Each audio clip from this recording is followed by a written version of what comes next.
আসসালামু আলাইকুম ছোট্ট সোনামণিরা, যারা তৃতীয় শ্রেণীতে পড়ো তাদের গণিত বইয়ের ৮৩ পেজের ৯ নাম্বার অঙ্ক।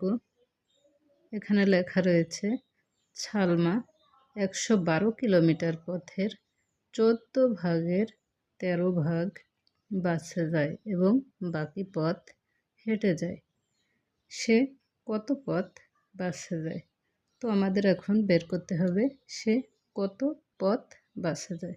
তোমাদের জন্য অনেক সহজ করে সমাধান নিয়ে এসেছি, তোমরা যাতে অনেক সুন্দরভাবে বুঝতে পারো আর অনেক সহজে পরীক্ষার খাতায় লিখতে পারো। তোমাদের কিছুদিন পরেই ফাইনাল পরীক্ষা, আর এই অঙ্কটা অনেক ইম্পর্ট্যান্ট। ধরে নাও যে এটা একটা আশার মতো অঙ্ক। তো এখানে দেখো আমি অনেক সহজ করে লিখছি, ছালমা এটা সেটা, ওটা কিন্তু লেখার কোনো দরকার নেই এখানে, ওটা আমরা জাস্ট উত্তরের লাইনটায় যে লিখবো। এখানে দেখো তাহলে আমরা দেখেছি অঙ্ক লেখার ভিতর দেখছি যে ১১২ কিলোমিটার পথ ১৪ ভাগের ১৩ ভাগ বাসে যায়। তাহলে আমাদের ১৪ ভাগ আছে, ১৩ ভাগ বাসে যায়, মানে ১ ভাগ তিনি যায় না। তাহলে আমাদের ১৪ ভাগে হয়, তাহলে ১৪ ভাগে হয় ১১২ কিলোমিটার, আর ১ ভাগে হয়, তাহলে এখানে ভাগ করে বের করতে হবে।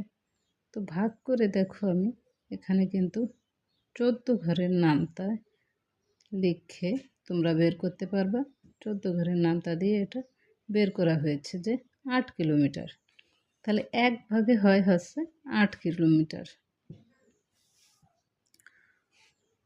তো ১ ভাগে যেহেতু আমরা পেয়ে গেছি, সেহেতু এখানে দেখো ১ ভাগে হয় ৮ কিলোমিটার, ১৩ ভাগে হয়, ১৩ ভাগে হয়, এখানে দেখো ৮ আর ১৩ রে গুণ করলে গুণ হচ্ছে ১০৪, ১০৪ কিলোমিটার। তো আমাদের এখানে বলেছিল যে সে কত পথ বাসে যায়। তো দেখতেই পাচ্ছ অনেক সুন্দর ও সহজ করে অঙ্কটা করেছি, যাতে তোমাদের অনেক লেখা না লাগে, অল্প লেখে যাতে অঙ্কটা সুন্দর ও সহজ সমাধান দেওয়া যায় সেভাবে চেষ্টা করেছি। তোমরা যদি বুঝতে পারো অবশ্যই কমেন্টের মাধ্যমে জানাবা। আর এরকম সহজ সুন্দর সমাধান পেতে যদি অন্য কোনো অঙ্কে তোমাদের সমস্যা থাকে তাহলে কমেন্টে জানাতে পারো। তো দেখো এখানে তো আমরা সেই ১৩ ভাগের ১ ভাগ তো পেয়ে গেছি গুণ করে।